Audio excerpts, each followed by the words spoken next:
Salut les gars, bienvenue sur ce nouveau numéro. Là on va parler chien, comme d'habitude. Et là on va parler un peu sur comment effectuer un bon croisement. Parce que la majorité du temps, on se dit effectuer un bon croisement, c'est prendre deux gros chiens, les mettre ensemble. Il y a ce mâle a une tête balèze, cette femelle a une tête balèze, puis on va les mettre ensemble, ils auront des têtes balèzes. C'est pas ça le chien. Le chien n'est pas uniquement de prendre une extrémité et une autre et les mettre ensemble pour avoir un ensemble. Ça va pas fonctionner comme ça. Quand tu veux effectuer un croisement, il faut regarder les qualités du mâle et les qualités de la femelle. Les défauts du mâle et les défauts de la femelle. Et tu regardes le meilleur des deux mondes. Et quand je parle du meilleur des deux mondes, qu'est-ce que j'entends par cela?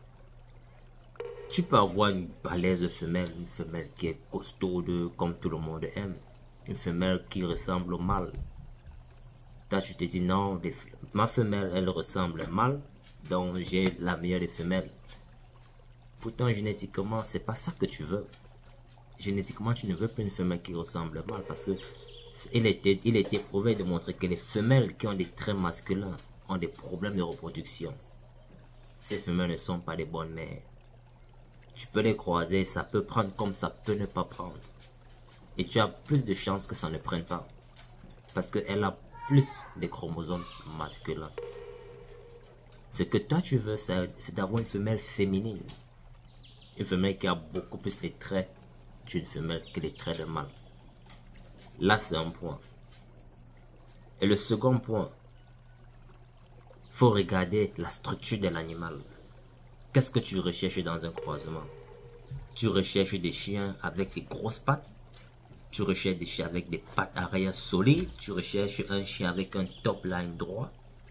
Tu recherches un chien avec une grosse tête. Ce sont les caractéristiques que tu dois te poser. Quel genre de chien je veux? On va prendre par exemple, si tu as un chien, tu as une femelle avec une petite tête. C'est aussi vrai que la tête c'est un gène récessif. Tu as beaucoup de chances que les chiots qu'elles produisent sortent avec des petites têtes parce que la tête c'est un chien, c'est un trait récessif très dominant.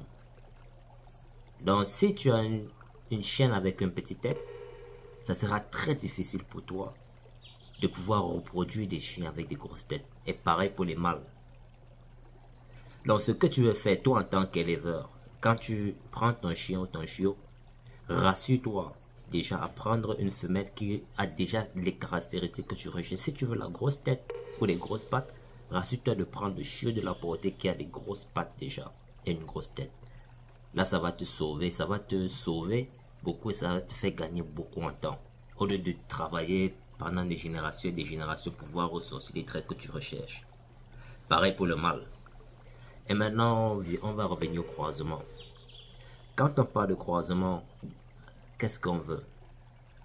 Tu as déjà ton mâle ou ta femelle avec des caractéristiques que tu recherches. Maintenant, la question que tu dois te poser, c'est quels sont les défauts de mon chien? Mon chien a une petite poitrine. C'est un trait que j'aime pas. Qu'est-ce que je dois faire? Moi qui ai le mâle, je vais chercher une femelle qui a une poitrine qui m'intéresse. Une poitrine large. Je vais regarder son background génétique, ses antécédents, son pédigré. Voir le pourcentage auquel cette femelle a été croisée pour voir si elle va dominer dans le croisement ou bien si c'est mon mâle qui va dominer. Parce que quand tu recherches un trait chez un chien, il faut regarder ses gènes, il faut regarder sa génétique. Si tu peux faire un test génétique, fais-le. Si tu peux pas le faire, regarde le pédigré. Essaie d'analyser à peu près combien de fois ce chien a été croisé dans la même famille, ce qu'on appelle plus communément le line breeding. Donc ça va te donner une idée de savoir si ce chien peut facilement passer ses gènes ou pas. Et si tu te rends compte que cette femelle ou bien ce mâle peut facilement passer ses gènes,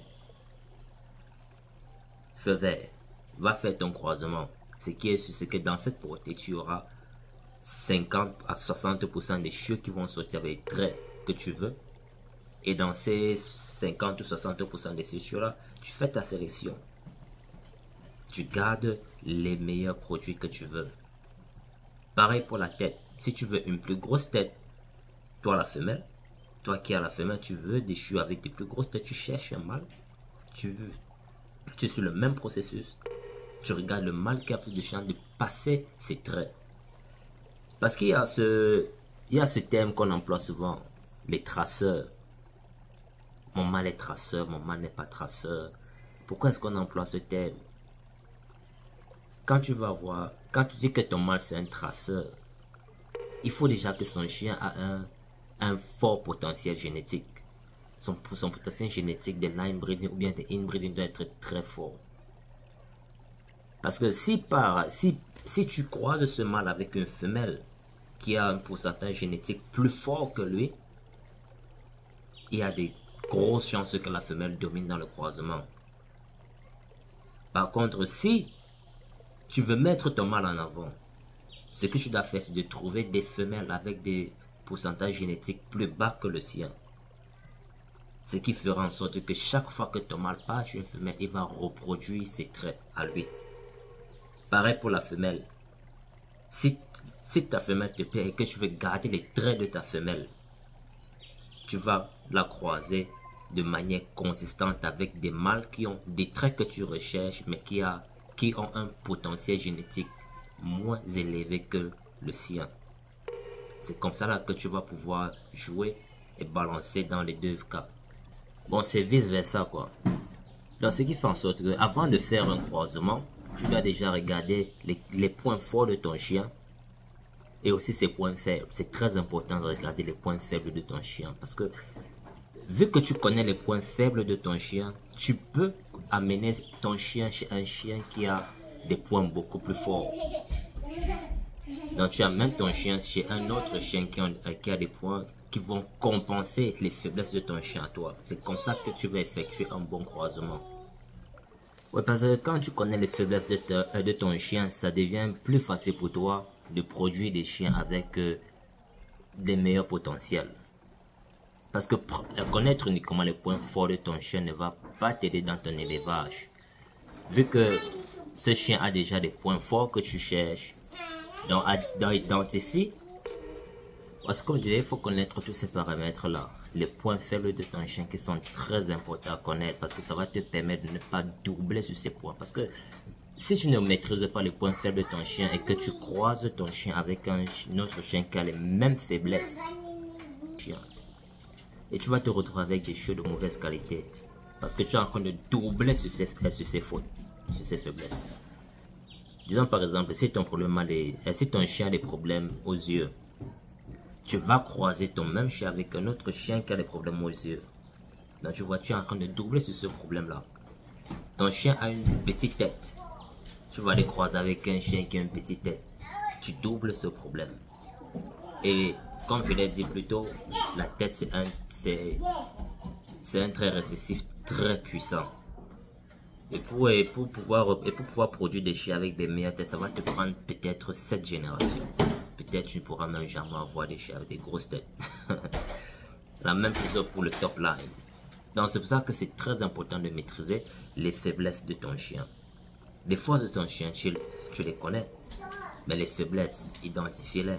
Là, ça te permet, une fois que tu veux croiser ton chien, tu identifies un chien qui a les meilleurs traits, qui sont meilleurs que ta femelle, surtout où tu manques ces points.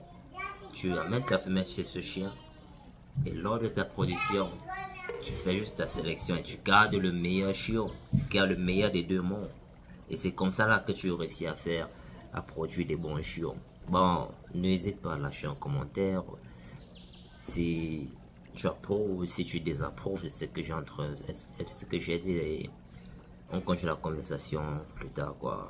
N'oubliez pas, lâchez un like, lâchez un commentaire, partagez, n'oubliez pas de vous enregistrer. L'aventure continue, on se prend plus tard.